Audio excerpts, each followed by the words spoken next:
Tidak ada gunanya Anda IQ-nya tinggi, tapi pemalas, tidak memiliki disiplin. Forget it. Yang penting adalah Anda sehat, mau berkorban untuk masa depan yang lebih cerah, dan Anda konsisten, bekerja keras, berdisiplin. It's Southeast Asia's hidden scandal, Malaysia's dirty secret. The once pristine vast island of Papua New Guinea has been captured by timber raiders. Skandal tersembunyi Asia Tenggara, rahasia kotor yang jarang dibuka. Pulau Papua New Guinea yang dulunya luas dan masih sangat alami, kini telah diambil alih oleh perampok kayu. Assalamualaikum warahmatullahi wabarakatuh, selamat sore sahabatku semua. Apa kabar? Semoga kalian baik-baik saja ya, dan selalu dilimpahkan rezekinya. Di video kali ini saya akan membahas tentang kasus korupsi yang dilakukan oleh pihak Malaysia terhadap Papua New Guinea.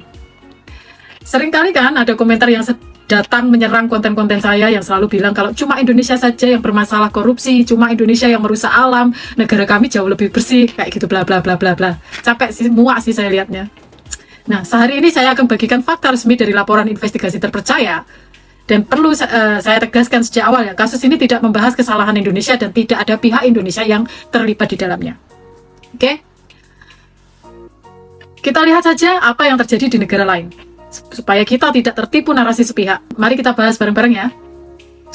Semua ini berdasarkan laporan investigasi resmi Sarawak Report, didukung lembaga internasional seperti Auckland Institute and Greenpeace. Sarawak Report dipimpin wartawan investigasi asal Inggris yang sudah puluhan tahun meneliti masalah sumber daya alam di kawasan Asia Tenggara. They came from Sarawak and are closely tied to the present governor of that East Malaysian state, Abdul Taib Mahmud. Kelompok ini berasal dari Sarawak dan memiliki hubungan sangat erat dengan gubernur Sarawak saat itu, Abdul Taib Mahmud. Sejak tahun 1980-an, perusahaan-perusahaan yang berhubungan dengan Taib ini mengambil keuntungan besar dari menebang hutan di Sarawak. Uang itu tidak dipakai untuk membangun daerah asalnya di Borneo, tapi dipakai untuk mencari kekayaan di tempat lain, menargetkan hutan Papua New Guinea yang belum tersentuh, lalu menyuap pejabat setempat. Hasilnya, 90% of the logging operations here in Papua New Guinea is controlled by Malaysians, and more specifically Rimbunan Hijau and WTK, Wanimo Jaya and Sabang Enterprise. They are hasilnya untouchable. 90% seluruh kegiatan penebangan di Papua New Guinea dikuasai oleh pihak Malaysia, terutama perusahaan Rimbawan Hijau, WTK, Wanimo Jaya, dan Sabang Enterprise. Mereka begitu kuat sehingga sulit disentuh hukum. Itulah sebabnya tim Sarawak Report harus masuk jauh ke masyarakat pedalaman untuk membuktikan fakta ini.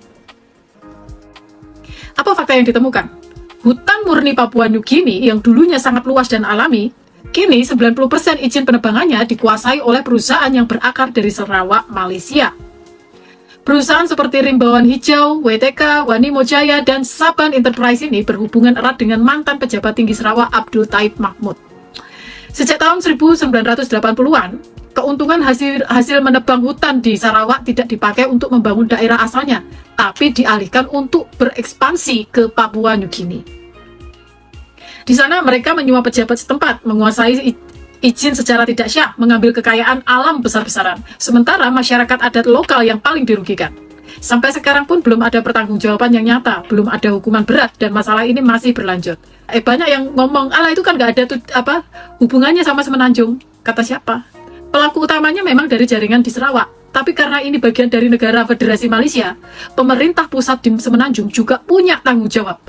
Kenapa tidak menindak tegas? Bahkan laporan ini pun diblokir di seluruh Malaysia. Mungkin kalian rakyat Malaysia banyak yang belum tahu soal ini kan? Atau mungkin kalian nggak mau mengakui ini karena malu sebenarnya. Betul atau enggak? Tapi ingat, ini ulah sekelompok orang berkuasa dan perusahaan tertentu saja ya. Bukan berarti kesalahan ini ditanggung oleh semua warga Malaysia. Ya, jadi intinya jangan bilang cuma Indonesia saja yang punya masalah korupsi, suap, dan eksploitasi alam. Itu terjadi di mana-mana. Di negara manapun bisa ada pihak yang berbuat salah. Setiap negara pasti punya pekerjaan rumah masing-masing.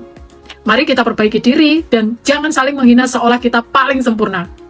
Semua sumber dan bukti lengkap sudah saya taruh di deskripsi ya, silahkan cek sendiri kebenarannya. Kalau kalian suka dengan informasi ini, silahkan klik tombol like, subscribe, dan share sebanyak-banyaknya biar semua orang tahu fakta yang sebenarnya. Wassalamualaikum warahmatullahi wabarakatuh dan selamat beraktivitas. Bye-bye. Tanah air, ku tidak lupakan, kan terkenang selama hidupku. Proklamasi kami bangsa Indonesia dengan ini menyatakan kemerdekaan Indonesia.